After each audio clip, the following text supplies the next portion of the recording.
zo poron hi kan la le bawk anga voina ka alu kan man ruwa turin poron chin masa hi kan la anga vo in chu alu mangin thil tui tak kan siam dona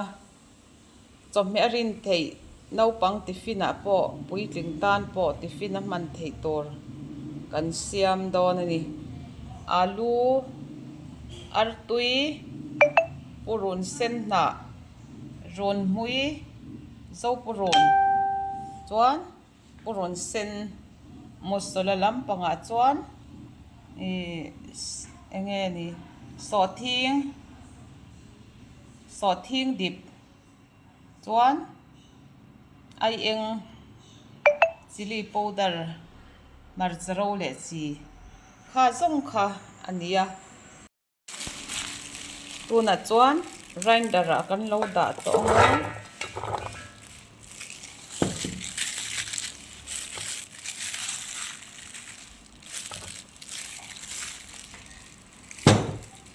alu ani a chuan hi purun sen onion hnah kha ani a chuan carrot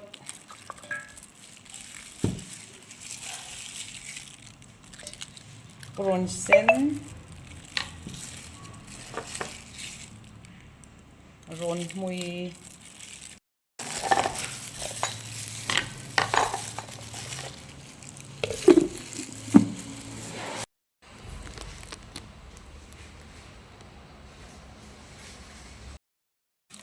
tuna chuan helam hi kan lo tianga chuan ginger powder ai eng thak ai eng dip ka ti na ai eng dip ani kha chuan ai eng pangai red chili marcha powder ai eng a tel deuh awangin marcha hlang ani lova tlem kan tel le ang kan thil siam tur hi a that hnem deuh lek awangin marcha pui tlem chuan chi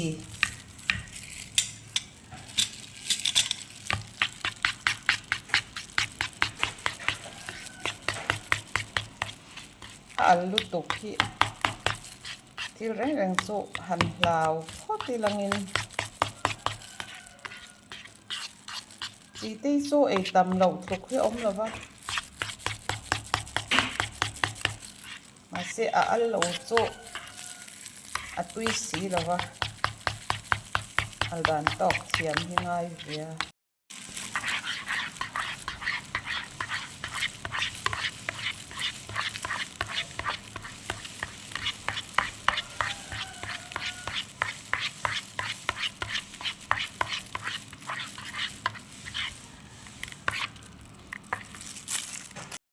tuna chuan kan lo pol tawnga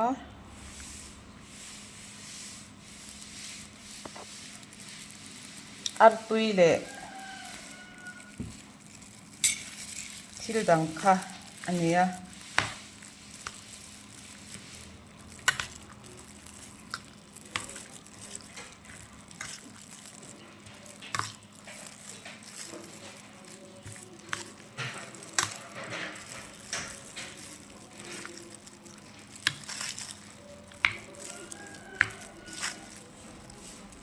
vitamin a tha a tui box sia naupang tiffin ah hianin tha khawp mai a tuna chuan kan lo kang tawng a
naupang sikul pai pawh hi ngai hi zawk an lo ning ve a khat tawk hianin ka thlak sak ve hen thin a an nu ten an ti pei bawk a thak ve hen hen ngai sikul an kal phur he le phur lo na te pawh hi a lo hrilh ve thin a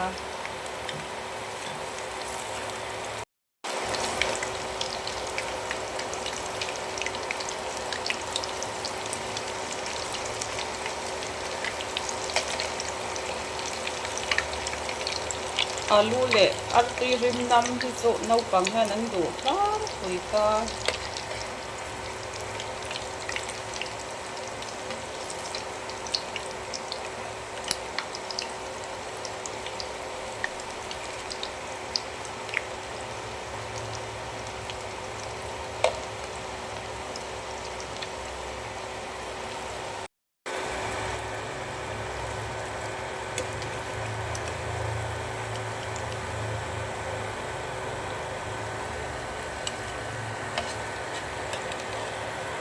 right dara kan her hianin dip lutuk hian her lovira dip der lovin no amur mel te hian e ti chak om ta a dip lutuk lo amur mel hian no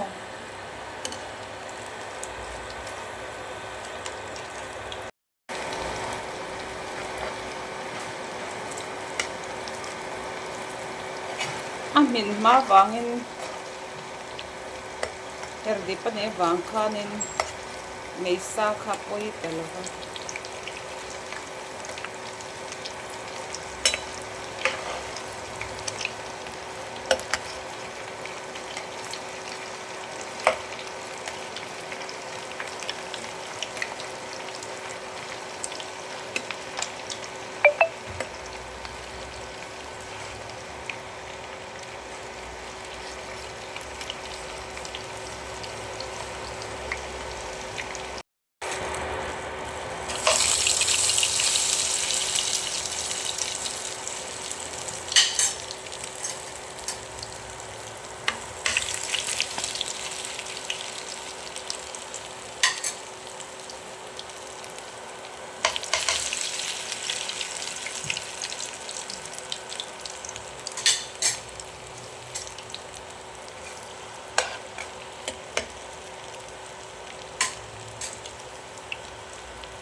alu hmanga kan thil siam chu kan lo zota a